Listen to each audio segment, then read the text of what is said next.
Welcome, and thank you for joining us. My name is Jeff Jones. I am the Associate Director of Facilities, Operations, Events, and IT at the Hoover Institution. Before we begin, I would like to share that we, as a university, recognize and value the rights of individuals to express their views, which is why we do not permit the disruption of the effective carrying out of today's event. Freedom of speech is a core value at Stanford University and the Hoover Institution. Our goal today is to create a respectful space for the exchange of ideas. Those who engage in disruption of this event will be issued a warning, and if the warning is not respected, may be asked to leave. Today's event is being presented by the Hoover Prosperity Program.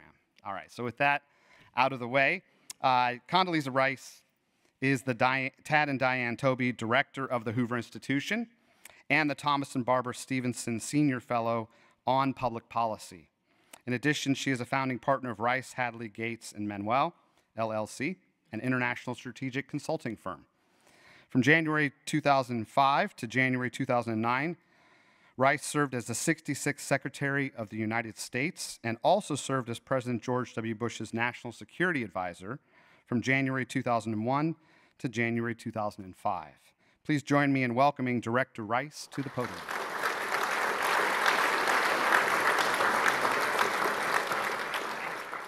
Thank you very much. Thank you, Jeff, and thank you to all of you for joining us for this very important conference on challenges facing the U.S. economy.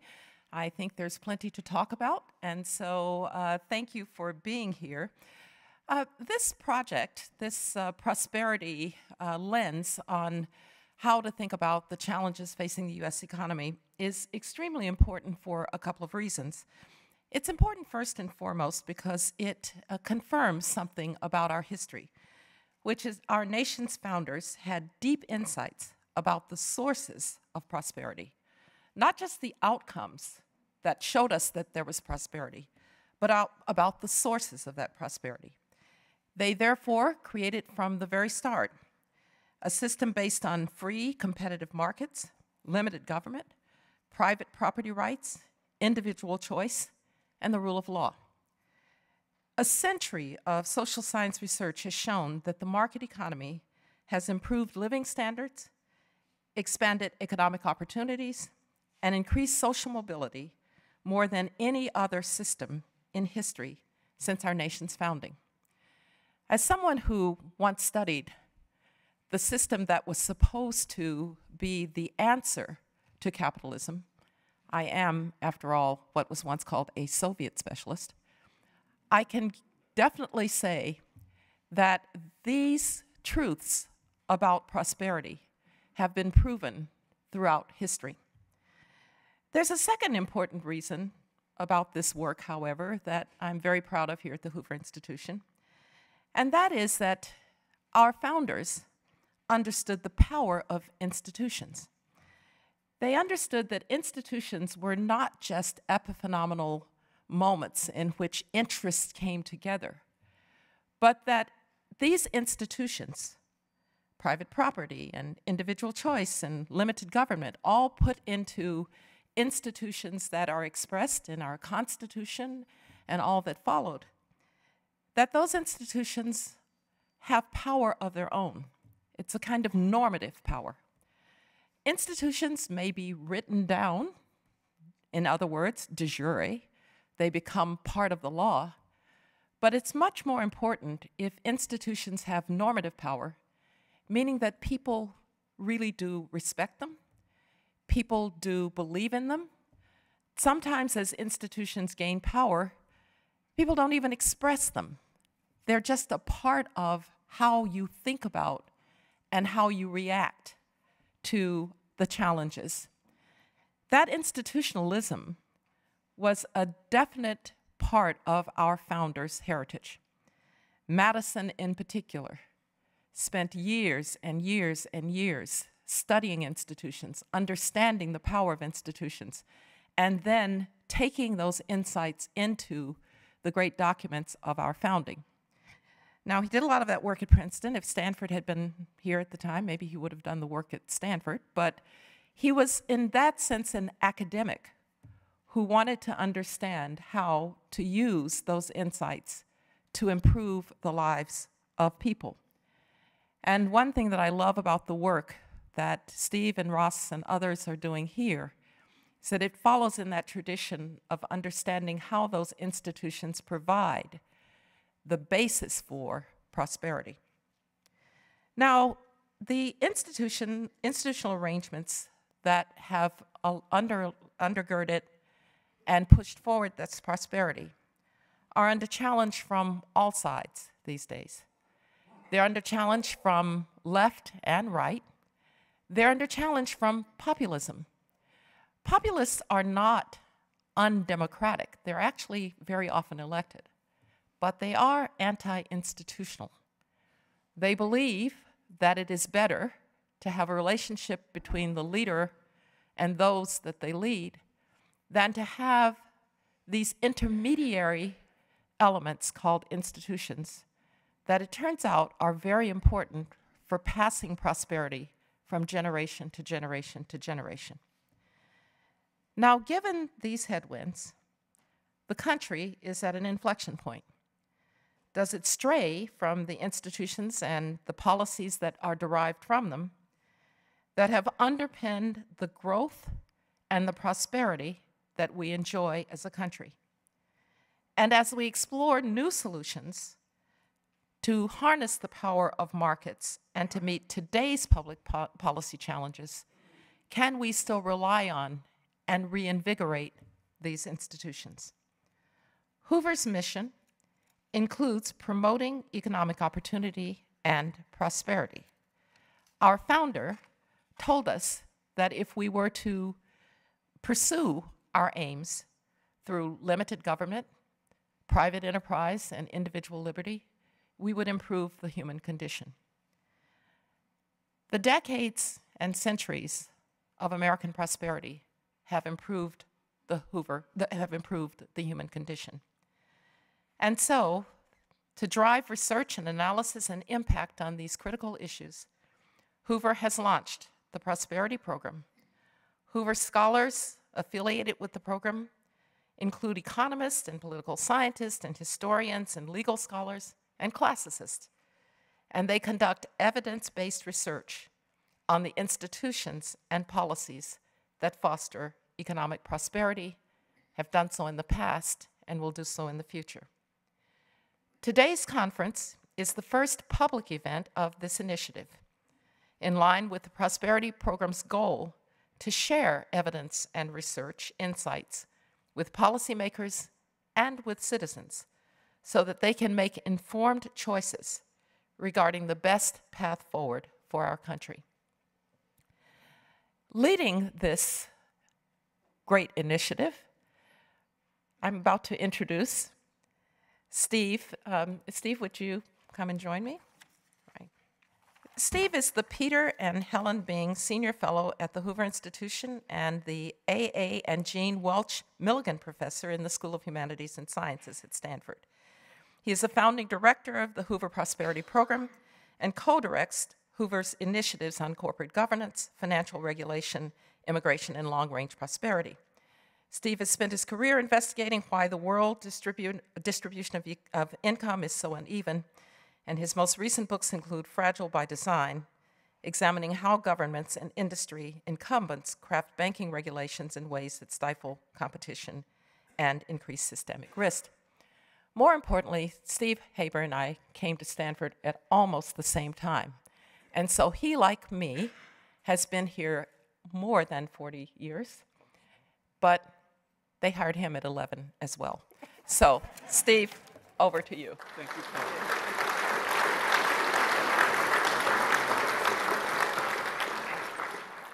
Thank you very much, Condi, for that very gracious introduction, and thank you also for your support of the Hoover Prosperity Program. There's broad agreement that Americans want a future characterized by prosperity, opportunity, and human dignity. There is not, however, broad agreement about the institutions, policies, and laws that will get us there. We have therefore invited a group of world-class scholars and policymakers to have a structured discussion and to invite you all to join us in that structured discussion about a key set of issues. These range from the fiscal deficit to the impact of artificial intelligence, from inequality to America's fundamental and political institutions, and from trust in government to the policies that influence the rate of innovation. The goal of this conference, of our discussion amongst ourselves and with you, is not to present silver bullet answers in the form of all we have to do is. If it were that easy, these would not be challenges. Rather, the goal of the conference is to frame the challenges facing the United States as tractable questions, provide evidence relevant to addressing those questions, as in, what are the facts that we know, and what are the facts that we need to know, and then explore the trade-offs implied by different approaches to dealing with those challenges in light of the facts. I realize that's something that's sort of fallen out of favor. That was an attempt at humor, okay. Bringing this group of scholars and policymakers together has been a team effort. It's the product of cooperation amongst colleagues who have been leading different Hoover working groups on corporate governance, financial regulations, the economics of immigration, emerging markets and developing economies, and the institutions that promote long-run development. Let me therefore thank all my partners in this enterprise. We actually started planning this conference somewhere around April or May of last year, to give you a sense of the care and thought that went into bringing this group of people together. So let me thank my partners, Peter Henry, Dan Kessler, Ross Levine, Josh Ober, Paula Sapienza, and Amit Saru, who serve as the governing board of the Hoover Prosperity Program. Let me also express a very public thank you to the team that supports the Hoover Prosperity Program: Isabel Ismail, Jovan Hammerquist, and Sue Thompson. Some housekeeping. There is a QR code here.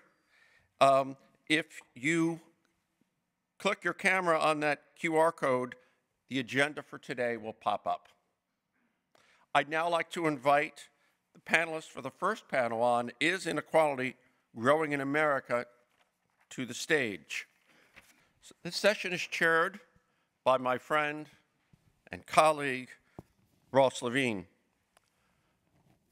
I could give you Ross's entire CV by way of introduction, but that would take the entire hour allocated to the panel. I will say, however, that we have been friends since the early 1990s, when Ross read a paper of mine and invited me to the World Bank, where at the time he was in the research group, and we have been standing by each other ever since.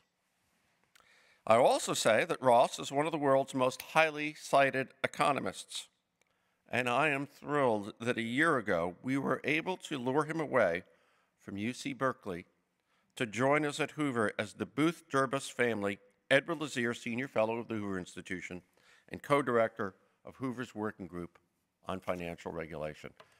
Welcome, Ross. And thank you. The floor is yours, Ross. So, good morning and welcome to the first panel, which is going to address the question, is inequality growing in America?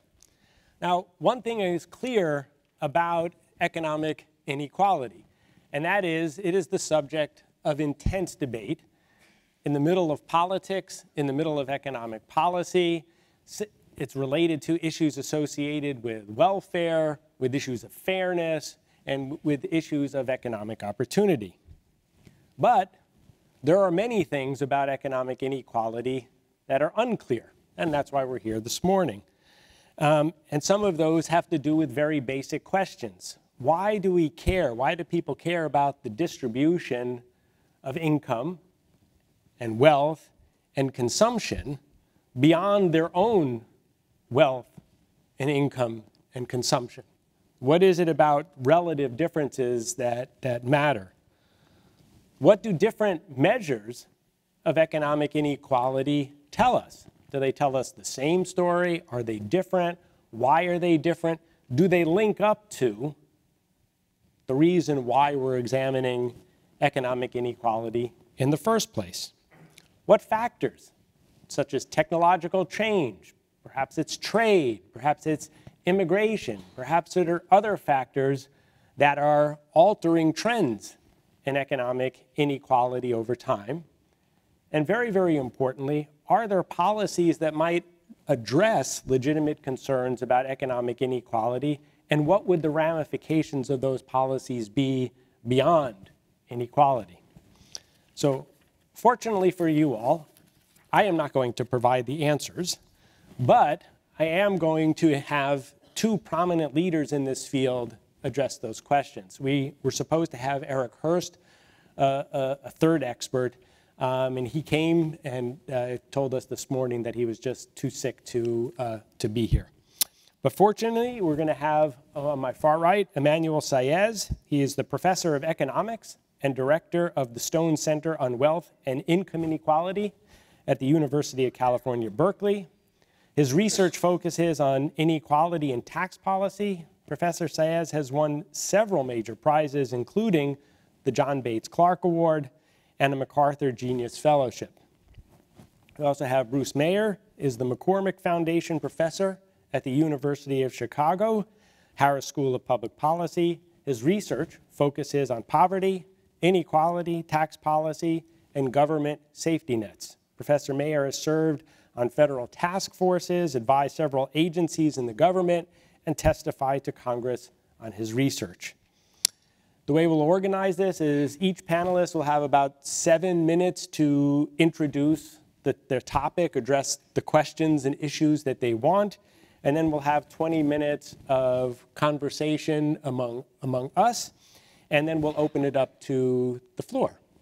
So, Professor Saez, it's all yours. Thank you, Ross, for this generous introduction. It's a pleasure to be here. So let me say a few words for why inequality matters. In a nutshell, inequality matters because we are social beings and we work and produce together, and then we have to split what we produce, and that has made us exquisitely sensitive to issues of distribution. Are we splitting what we've done together fairly or not? So in the modern economies, we split the pie at the workplace and through government. So that is, at the workplace, that's where we produce, and then the produce has to be split between and across workers and business owners. That's what economists called pre-tax income distribution. And then government take taxes. A large amount of economic production goes through taxes, 30% in the US if you count all levels of government, up to 50% in some European countries. And those taxes are going to get back to people in the form of various public goods and transfers. So we can also talk about post-tax income after you've taken taxes and given back transfers. So there are many ways to measure inequality. Here in my few minutes, I want to focus on the very top, because that's where the changes have been the most striking in the case of the United States, and that's also where my research with colleagues Thomas Piketty, Gabriel Zuckman has focused on. And so the US has experienced since 1980 an extraordinary increase in income and wealth concentration, and you can see this through many indicators. For example, CEO pay relative to average workers' pay has gone from 30 in the 70s to about 300 today. On wealth, if you look at the Forbes 400 richest Americans, you see that their share of wealth has grown dramatically over the period as well. So in our work, we've exploited primarily tax statistics, and from those, we found that on a pre-tax basis, the share of income going to the top 1% has increased, has doubled from 10% around 1980 to about 20% today.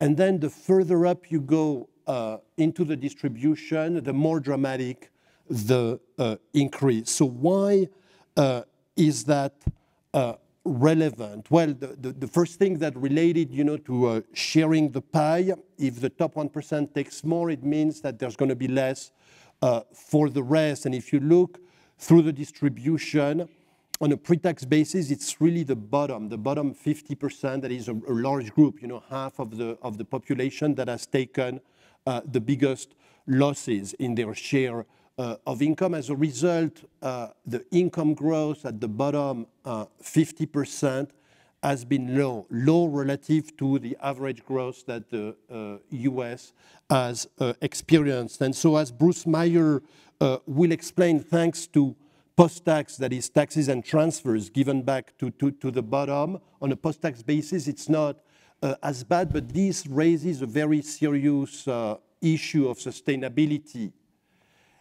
It's going to be hard for a society if growth on a pre-tax basis really accrues only, to the upper groups of the distribution, because on a post-tax basis, it raises issues of fairness. Why should the rich, pay for means-tested programs, to support the bottom? So that's why I think the pre-tax numbers are very important. The second issue is that top income and especially top wealth translate into power, economic power that we economists have studied in the form of monopolies. You build an enormous business, then you have monopoly power. That's why it's so valuable. But then you want to stifle, or buy competition. And perhaps more worrisome, wealth can also translate into political power. We've seen that in some countries. I think we're seeing it in real time,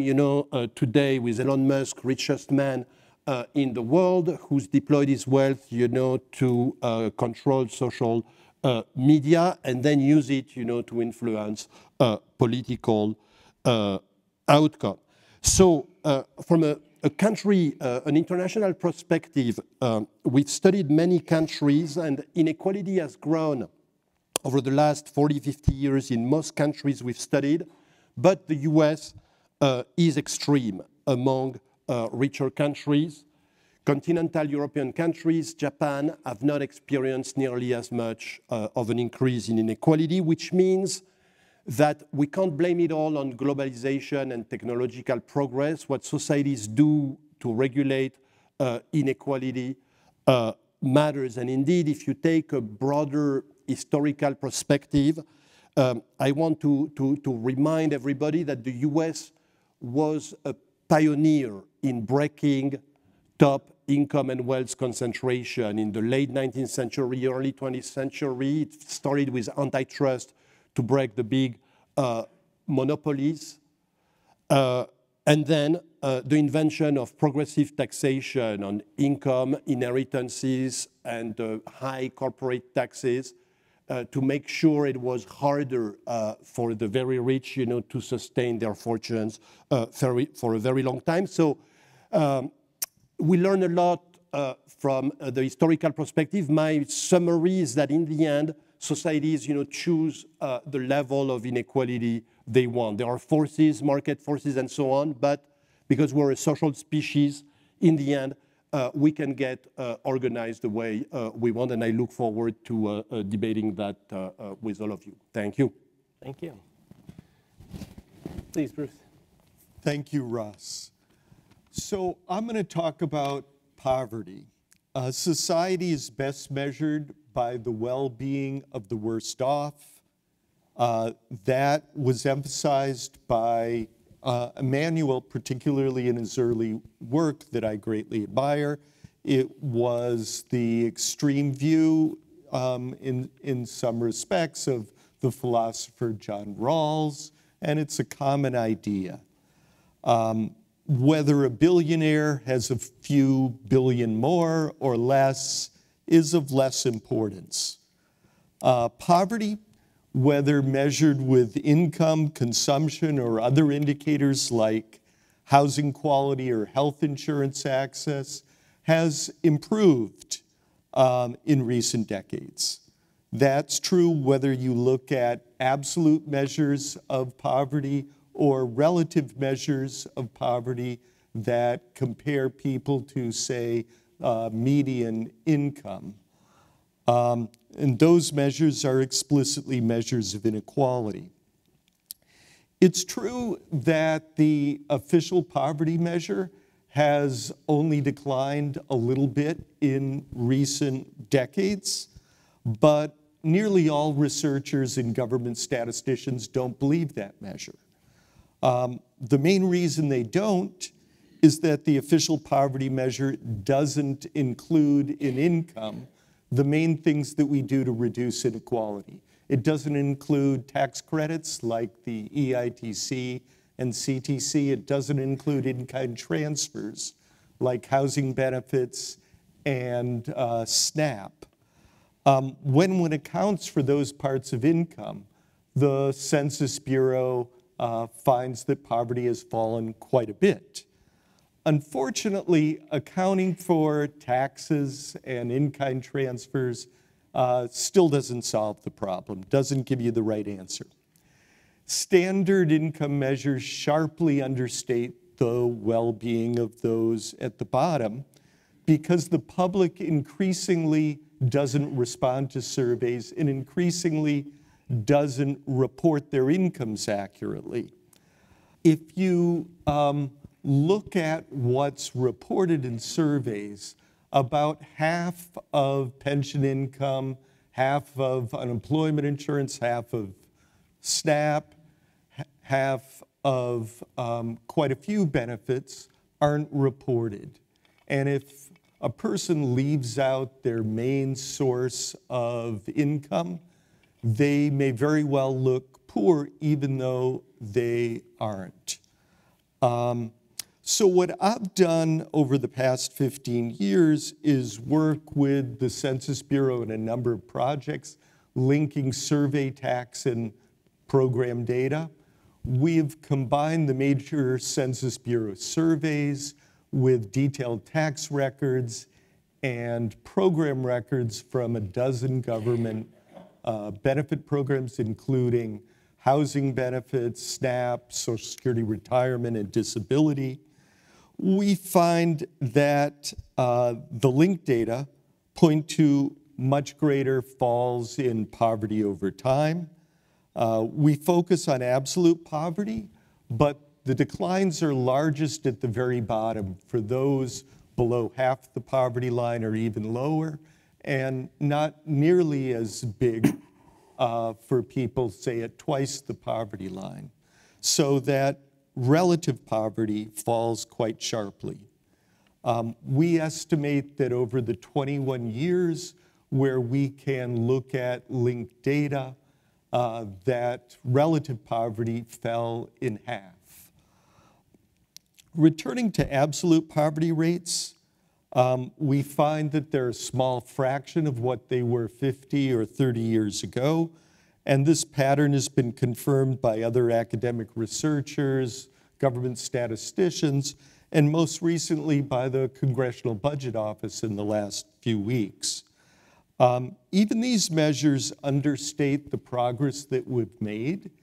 As pointed out by Michael Boskin 30 years ago, the standard inflation measure that's used to adjust our poverty cutoffs greatly overstates inflation.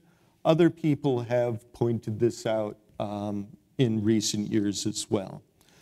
While income data corrected for these problems shows that there were large declines in poverty, consumption data shows an even greater decline in poverty over time. Consumption data looks at what people are directly able to spend on in terms of food, housing, and other goods and services. And it more closely connects to the well-being of people at the bottom. People are more willing to talk about their spending than their income. So consumption data also provides a better way of getting around this underreporting of income that we see in surveys. In work that I've done with Sullivan and Hahn, we showed that the share of individuals with consumption below poverty thresholds has fallen much more even than income since the 1970s and 80s, and is a small fraction of what it was back then. To resolve these two strands of looking at poverty, we have combined survey information on income with administrative information on taxes and government benefits in the same data set. And you can see there that consumption lines up much better with income when you do that. While I'm focused on the very bottom, if you look at indicators of inequality for the bulk of the distribution, those also show improvement if you look at people's actual spending. So the ratio of spending at the 90th to the 10th percentile has fallen a bit since the 1980s. And I will admit that most of that comes from a fall in the bottom half of the distribution. The top half of the distribution still experiences an increase in inequality, but not as big as the decline in the bottom half. So this is a fairly abstract academic discussion of income and consumption poverty. But if you look at very visible, tangible measures of well-being at the bottom, those have also improved. I have in mind things like housing characteristics and access to health insurance. For example, looking at housing, which is the largest expenditure for most people,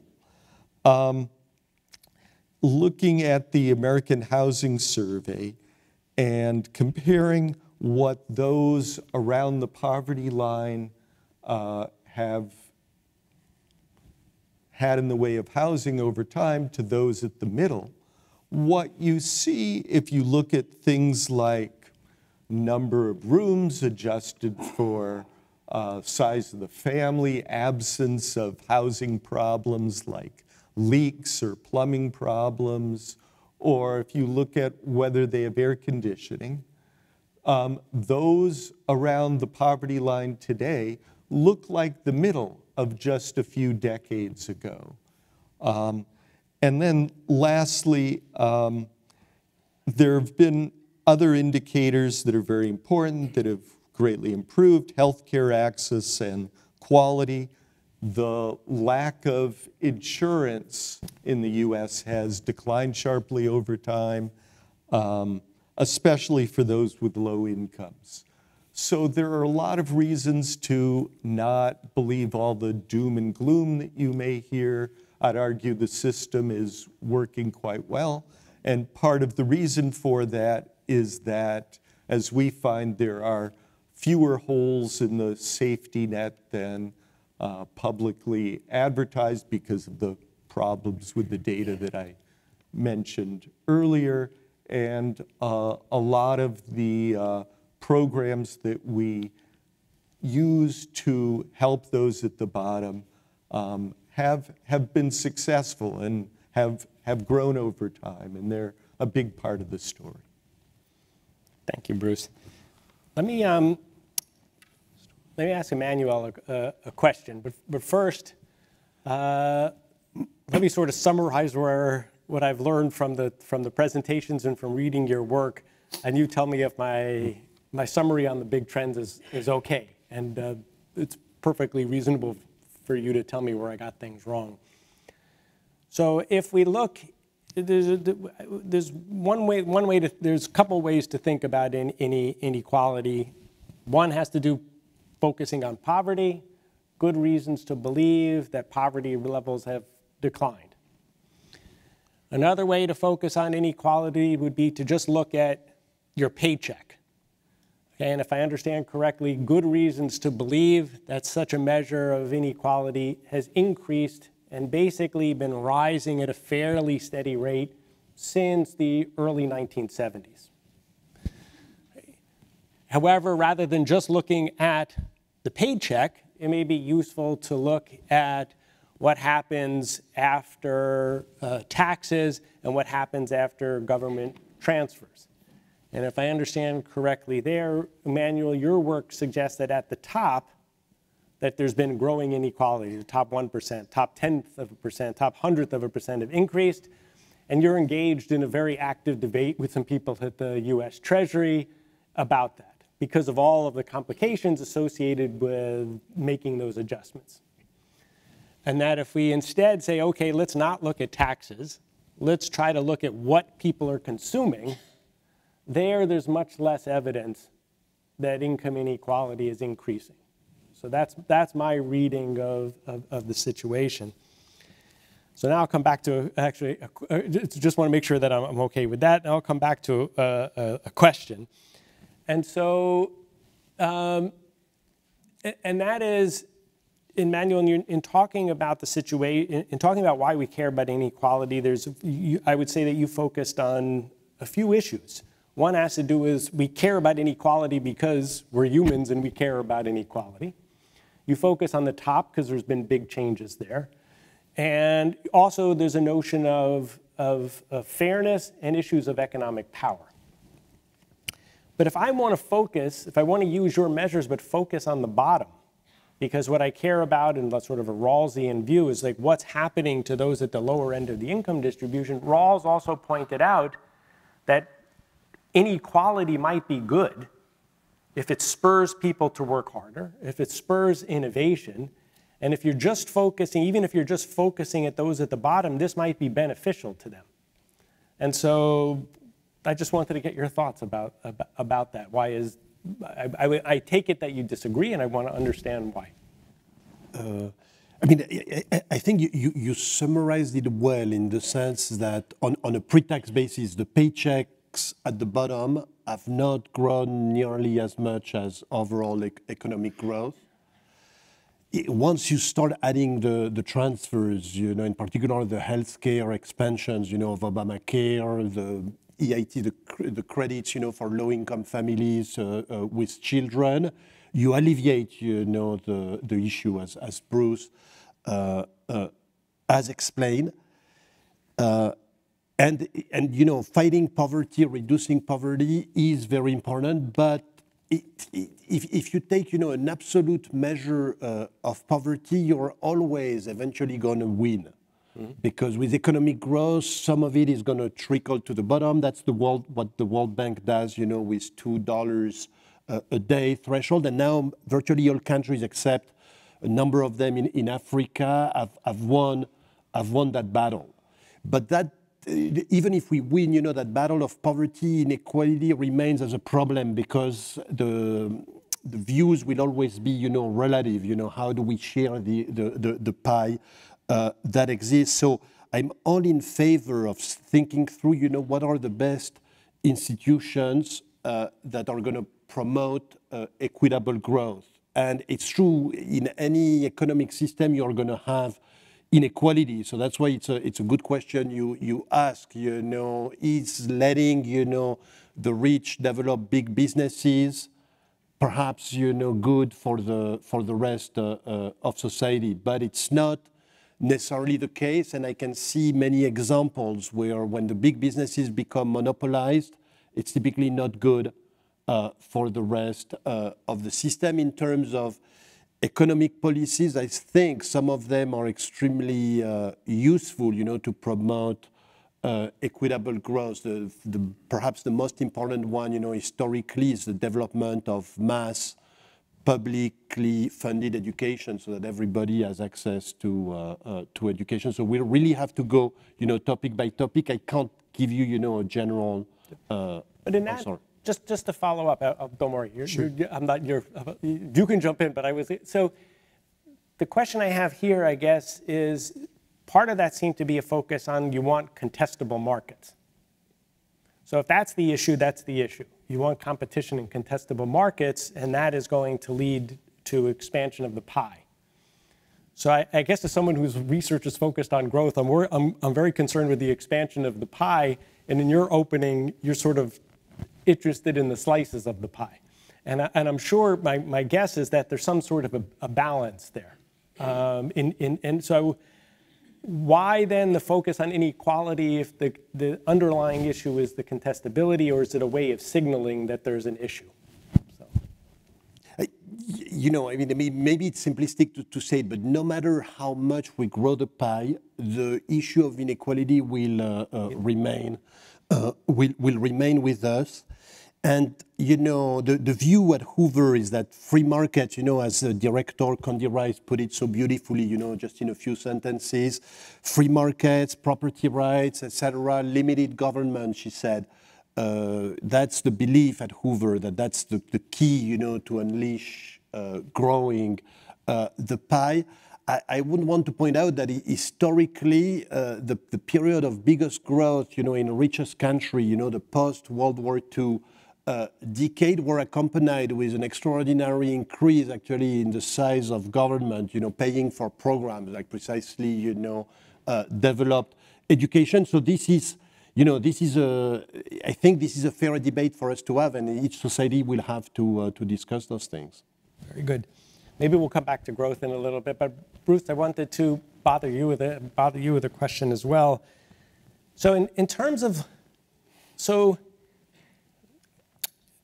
if we look at consumption, and we take account of government transfers, okay, we are treating what a person spends on, and therefore their happiness is irrelevant of how they got it. Mm-hmm. And so if people, this is a hypothetical, if people care about having a job and obtain resources through the dignity of work, as people often say, is that distinct from getting a check from the government? And therefore, even if consumption inequality hasn't increased, does it become relevant for policymakers to observe that situation and say that there's a concern? That's a great question. Let me answer that first, and then if I remember, I have 3 comments I want to make to the prior exchange. So I emphasized that one of the main reasons poverty has come down over time is that government programs to aid those at the bottom have expanded, and they're not counted particularly well by the measures that are typically used to look at poverty and well-being at the bottom. Now, some of those changes were reductions of programs and orienting the programs to encourage work. So not all increases in government programs are good, and some cuts in government programs are very beneficial. And I have in mind welfare reform of the 90s that reoriented programs towards work, cut unconditional cash aid through AFDC, eliminated it, replaced it with TANF, expanded the earned income tax credit that transfers income and encourages work at the same time by subsidizing work. The current child tax credit does that as well, subsidizing work while transferring income. And those changes meant that welfare rolls went from 4 million families to 1 million, and there was a 1 million, more than 1 million increase in the number of single mothers working. And if you look at the living standards of single mothers, they increased quite sharply. And the worst off single mothers seem to have done the best in terms of their improvements in living standards. So I heartily endorse encouraging work and the value of work, and programs that pay attention to incentives are very important. So maybe overstayed my time, but let me say three things in response to the previous exchange. First, antitrust policy isn't necessarily the same as, say, increasing taxes high on billionaires dramatically. They're different policies. You can discourage the monopolization of industries without dramatically reducing top incomes or discouraging incentives that much. Second, I think the main reason why we tolerate inequality is because we want to encourage incentives. We want to encourage work. If you just divide the pie equally, there's no reason to work, and we need to pay attention to that. Now, there's a lot of disagreement as to how much incentives matter, how responsive people are at the top, but Emmanuel pointed to how inequality has increased more in the US than in other places. But I think you can also point to innovation having increased in recent decades more in the US than in other places. And there may very well be a relationship. It's something that's hard to actually elucidate, to figure out long-run responses to changes in taxes, but that could very well be part of the story here. Did you want to respond, or? I mean, on innovation, I agree. We want a society that innovates a lot. Whether, let's say, a billionaire tax or a promise that if you found a business, you're going to face antitrust, would that reduce innovation? I'm skeptical. I feel like places like Stanford universities, top universities that can attract, talent, put them together, is far more important. And many of those are indeed funded also heavily by the government, as well as the private sector. So let me ask then, for given your findings, focusing on the top, what do you think accounts, one, for the trends that you've seen, and then two,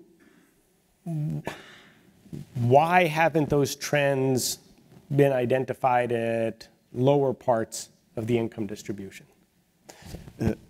I think in terms of the trends in the United States, the rise of inequality is first a dramatic increase on top executive pay, labor income phenomenon, where starting in the 70s, people at the top, but the workers, the CEO, the management are going to get much higher pay. It's the invention of stock options that are a way to reward top executive. It's a little bit opaque, but at the same time, it can bring enormous pay relative to what existed before. But then, and that was, the 80s and the 90s. Since then, I think it's more a wealth phenomenon. It's literally the rise of big businesses with very large shareholders, sometimes the founders, sometimes, the heirs from families. And those businesses become more valuable. They make profits in part because of the problem of monopolization. And antitrust has not been very strong in recent decades. It's also perhaps a shift in the industry where the current businesses, say in the high-tech sector, have a tendency to easily become monopolies. So those are the two phases. I would say in the bottom, you know, wealth is almost irrelevant. It's essentially a paycheck story. And there, my view is that, yes, as Bruce said, you know, the US has a pretty good working rate now. That is, people are working. The problem is that the low-paid jobs don't pay very well.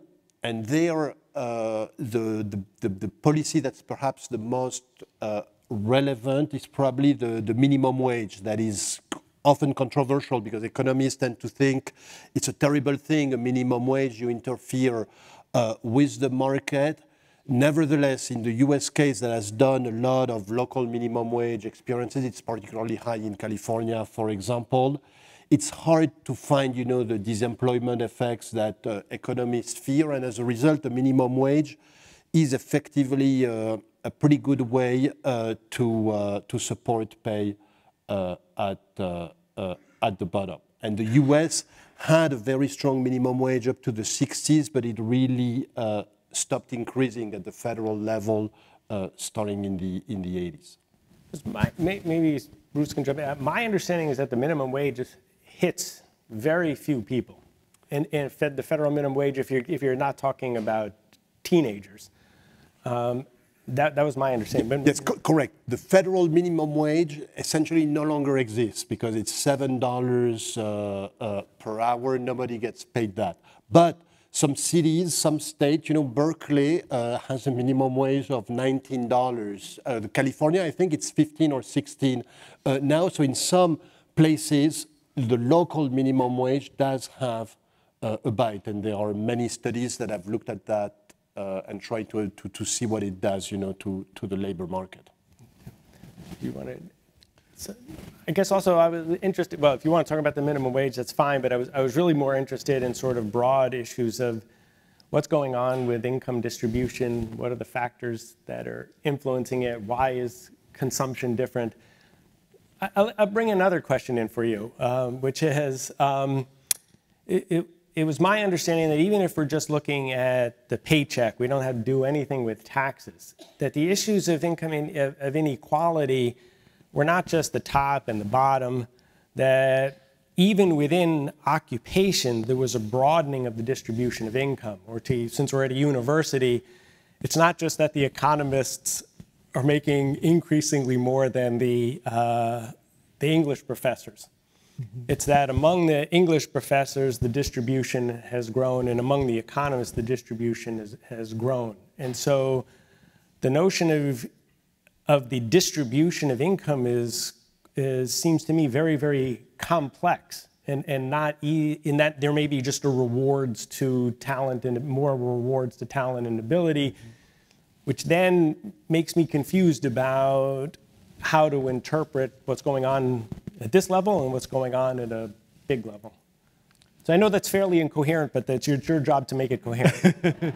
Well, I think you're getting at that there clearly has been an increase in the return to college education, an increase in the return to skill, and you do see that there's been an increase in inequality overall in the top half of the distribution. But that doesn't necessarily mean unfairness, right? That would be a return to... Yes. So, okay.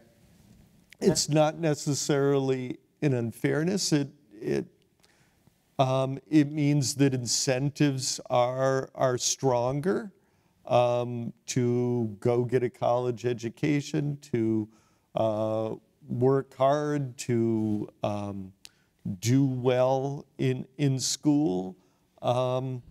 And that has some positive effects, and you need to weight those against concerns about inequality to the extent that they have bad effects. One thing that I wanted to say earlier, and I didn't really touch on, is that I have some concern that focus on inequality is divisive, is tearing down a system that basically works pretty well, and that we would be better off if we emphasized that there's been a lot of shared progress, that living standards today are just a lot higher than they were 20 or 30 years ago, even maybe especially at the bottom.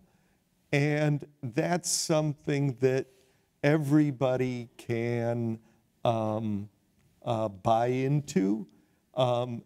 But I will say that it's kind of just so commonplace an idea that journalists don't like to talk about progress. They like to talk about things going badly.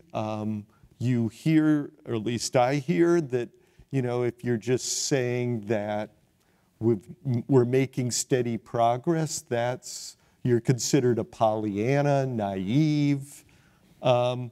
And so that isn't much in the public discussion, despite the fact that, I'm a little older, quite a bit older than Emmanuel, and I can look back and see that life when I was in high school or college was nothing like what it is today. It's just, in so many respects, better.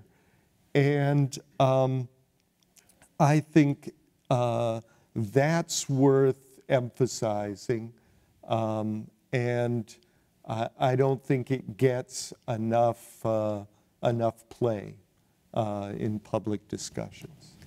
Emmanuel, let me just ask you a quick question, and then we'll turn it over to the audience. But what is it that most people miss when talking about economic inequality? What are we focused on? I mean, I think maybe we're focusing too much on inequality and not enough on progress. But what do people miss?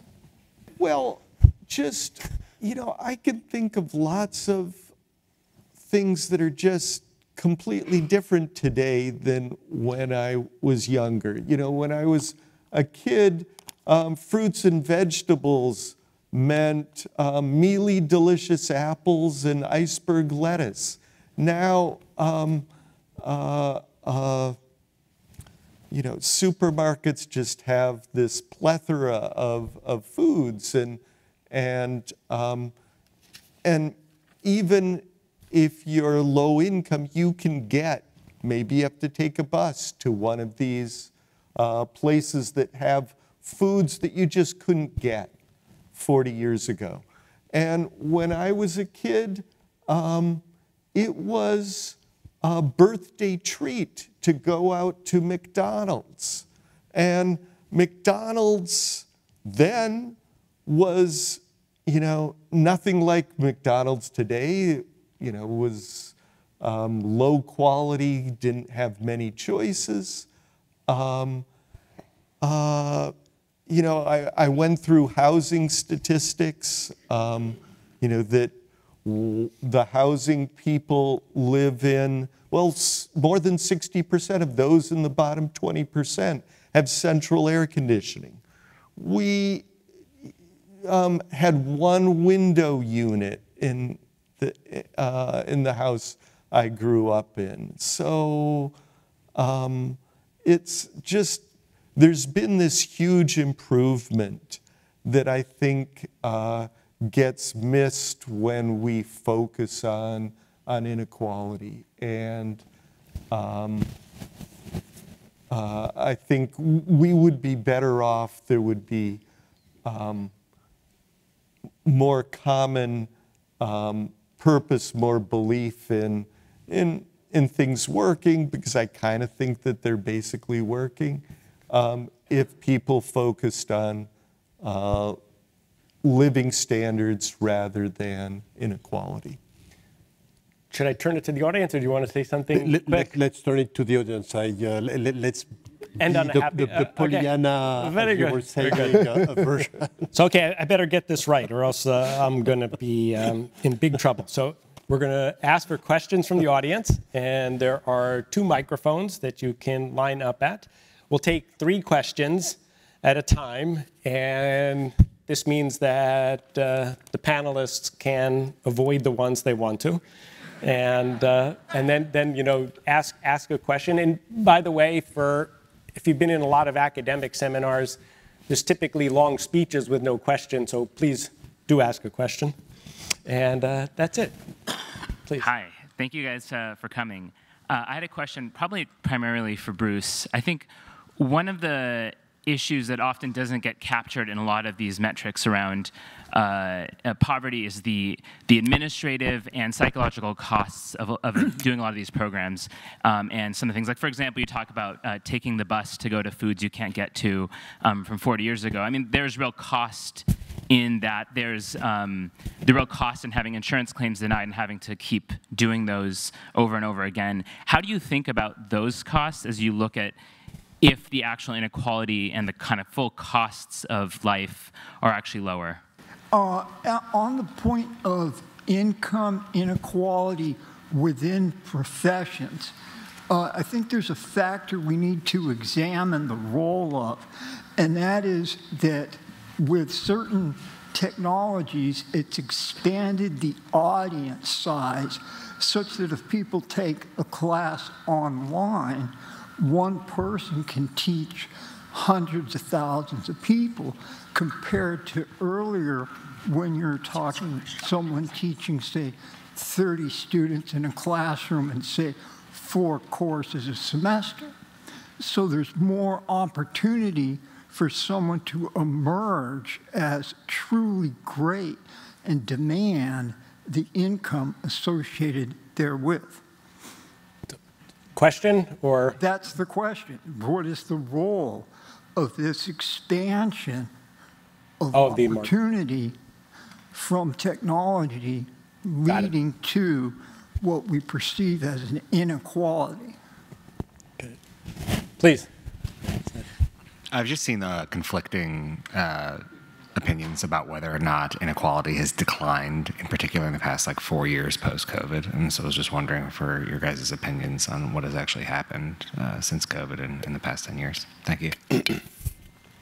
Emmanuel, you want to take the what you want? Yes, I can take a crack.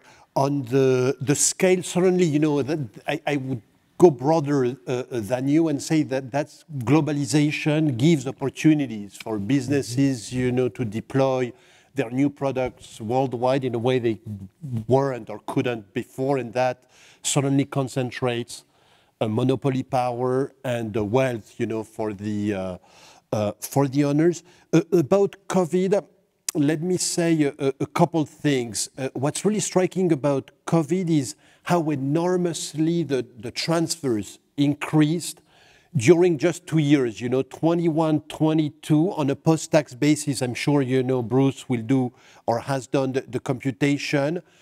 Incomes increased enormously, you know, because people got replacement paychecks bigger than what they were earning before. But that was only temporarily. The Biden administration failed to convert any of those programs into permanent increases in the welfare state. And so now I would say we are pretty much back, you know, to the situation. You know, the working rate is very high, so that helps with inequality, but the top is also going very strong and doing very well. So I think in the end, COVID didn't permanently change much. Bruce, does the comment? So the bottom has done very well over the last 4 years. So if you look at measures of consumption poverty, they've continued to decline over the last 4 years. And there is one public point of debate that maybe I'd like to correct at this point. Not here.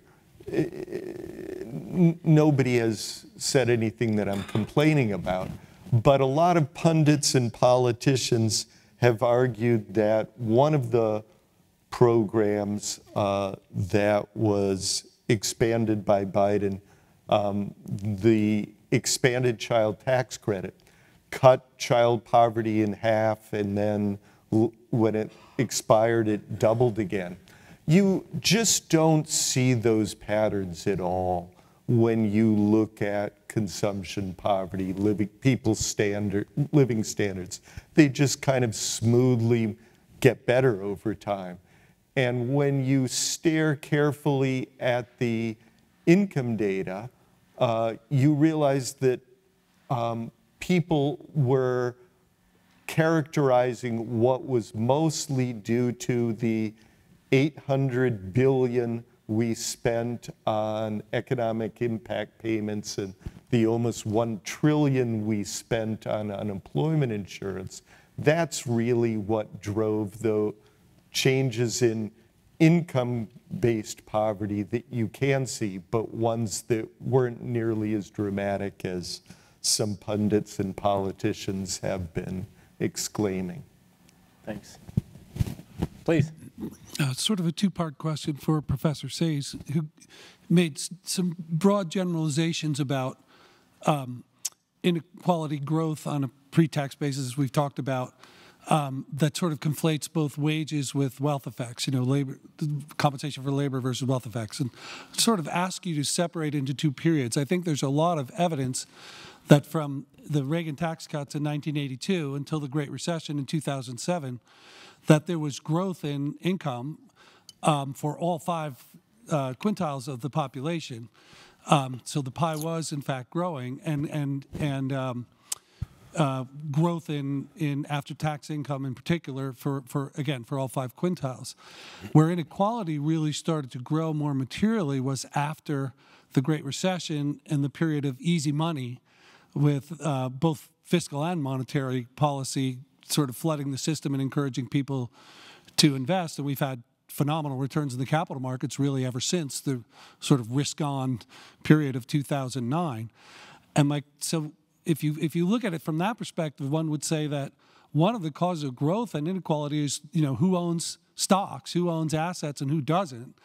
And what's ironic about that is that many on what I would call your side of the aisle, let's say the left, were against the notion that, for example, that George W. Bush promoted of a nation of shareholders and encouraging people to be able to invest their own Social Security benefits 401k style instead of getting a check. And similarly, even in the workplace, in the private sector workplace, the left tends to be opposed to defined contribution plans, 401ks, which has been one source of people who've worked to enable them to grow wealth, and in favor of retaining these defined benefit programs, which in the pension system, which in many cases are underfunded. So I just wonder if you could disaggregate those two periods and separate out wealth grown in the capital markets versus, like you said, even in the most recent period, the big explosion in inequality was because of high CEO pay, which I would think is a pretty small part of the sample, as opposed to who owns stocks and who doesn't, which affects a very larger swath of the population. Thank you. Please. Hi, I would like to hear you address what I see as something of an inherent conflict in the way you're describing these problems. Bruce McCormick, you are talking about standards of living among the bottom half of the income distribution, that they have access to better foods and things like that. I'm wondering if a relative measure is more appropriate when you are also talking about access to higher education, greater opportunity that higher education brings, and yet we know that access to that higher education requires more and more income than ever before. It requires access to tutoring, test preparation. It requires access to schools that prepare students to take higher education courses, et cetera. So are you kind of creating a system where, for the bottom half, having running water and flush toilets in their house and access to tasty apples is a measure of prosperity, where for the upper half, it's the ability to go off and be an entrepreneur and go to a startup because you went to a great school? So I'm asking you to address that tension there. Thank you. Well, since I've been going back, I started there. Let's go, please. Sure. So thank you. Historically, when we think about inequality, we think about it in terms of international inequality, right, between countries and then within countries, right? And recently I've come across the work of Branko Milanovic, who argues in favor of this idea of global inequality, right? That in a period of globalization, both of these categories have become increasingly irrelevant. So I'm just wondering how you think globalization should change, A, how policymakers measure inequality, and B, how they act upon those measurements. Yeah, so I can answer the first and the third, say a few words about it.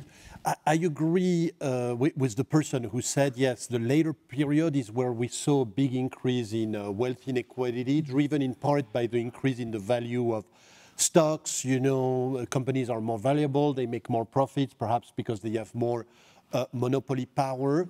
I also agree with the person that the development of 401ks has been a way to democratize, you know, stock ownership. You could think, you know, we should go beyond that. Certainly, I also think that Social Security, which provides, you know, a different form of safe asset that's not subject, you know, to the fluctuation of stocks is a good thing. I'd be in favor of increasing both. You know, from Reagan to Bush, I should say that there has been a dramatic increase in inequality in paychecks. That's certainly enormous literature on that. On the third question on globalization, it is true that the fact that poor countries are catching up with richer countries, you know, China, India come to mind, is a force towards reducing inequality at the worldwide level. But, and Thomas Piketty has done interesting work on that recently and shown that it's a force, you know, decreasing inequality, but say, you know, most countries have converged, you know, to high standards. Then the remaining inequality will be within country, and this one is still extremely high. So even in a globalized world where all countries are rich, it's true we no longer have the problem of disparity across countries, but inequality within country that we've discussed mostly, you know, today remains always relevant. So a couple comments. There certainly are many dimensions to well-being besides income and consumption. I mentioned health because I know that well, and we have expanded availability of free health insurance quite dramatically through Medicaid for kids and then Medicaid for adults under the Affordable Care Act. And my research team has shown that reduced mortality quite a bit for both kids and adults. And I don't really know about patterns on inequality in education. I do know that high school dropout rates have gone down a lot over time, but there's questions about the interpretation of those numbers. In terms of internationalization that's been mentioned, that is part of the reason that incomes at the top have gone up, because there's been a broadening of the market. As the speaker said, you can sell your invention or your skills worldwide, and that's meant there's been an increase in the return to those skills. But it also means that we should be a little less concerned about dominance of domestic markets, because firms are increasingly facing international competition. So it's a force that means that there is more need for domestic companies to compete. And that means that you just don't want to necessarily focus on the shares of a given company in the US. Thank you. I am sorry. I see some other speakers, and we haven't exhausted the audience, and we haven't exhausted the speakers, but we have exhausted the time. I really want to thank both of you so much. I learned a lot. I appreciate it. Please talk to them during the break if you want. Thank you.